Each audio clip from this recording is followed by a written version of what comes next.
What helped me enormously to relate better was when I studied improvisation. And what we did was teach improv to start. First improv, and then distilling your message. But even while we were doing distilling your message, which is the content of what you say, we were still taking them back to improv so that they understood that what you say, the words you actually say, have something to do with who's listening and whether they're getting it or not. And you're constantly tracking what's happening in the mind of the other person. Because what difference does it make if you have a great message, but it doesn't get into the other person's head? If it doesn't get into the other person, then you're just spraying information at them. It's not getting anywhere. It's not communication, it's excommunication. Well, let me give you an idea of what kind of thing we did. Are you interested in being a volunteer? Yeah, come on up. Come on, you'll be great. Hello, I'm Alan. Candy. Sandy. What, with an F? With an S. Sandy. I'm sorry, I called you Candy. That's okay. Oh, it's okay.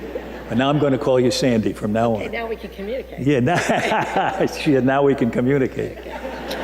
Okay, so what I'm going to show everybody is a basic exercise that we do to kind of show you what I mean by observation. You've really got to take in the other person fully. We'll say that I'm looking in the mirror and you're the mirror. You're playing the part of the mirror, which means whatever I do, you have to do it as if you're the mirror exactly at the same moment.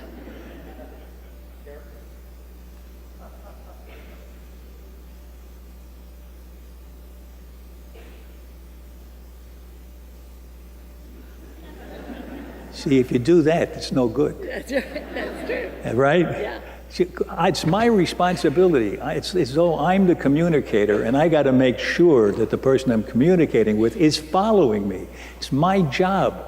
It's not her job to catch up. How could she know what I'm going to do?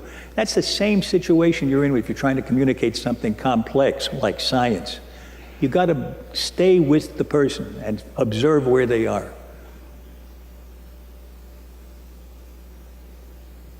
You're so good. Great. Okay, now let's You're so good. Oh, no. Let's separate a little bit. Okay, now I got a ball here. Now no, I got the ball. You just got it. You can't have my ball unless I throw it. So, the same way we had to do it with the mirror, you have to really observe me carefully to know how big the ball is, how heavy it is. And by knowing how big and heavy it is, you'll be able to get an idea of how long it'll take to get to you when I throw it to you. So you have to observe it. Pretty good. Oh, you just fell it on the floor. I have to put my pen down. Yeah, put your pen down. You can't play catch with a pen in your hand. Very good. Now the ball got half the size. That's the only thing. Yeah. It's got to stay the same size so we both believe it. You know what? The ball comes into existence by common agreement. It's like democracy if we ever tried it.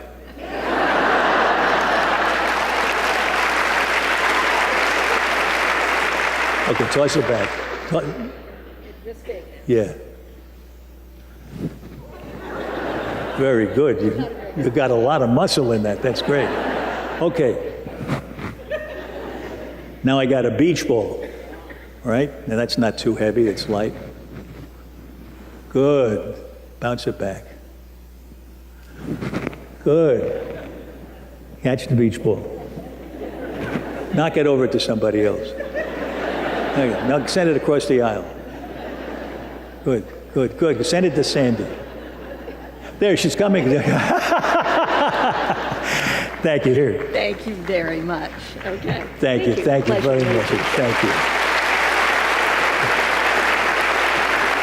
Thank you, Sandy.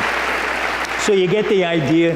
The idea is relating is really based on observing the other person, letting them into your consciousness. Sometimes I've been talking with people, even still, you got to keep at this. You got to practice it. I've been talking with people sometimes for 10, 15 minutes and realize they haven't really looked them in the face and studied their face. And that makes a big difference.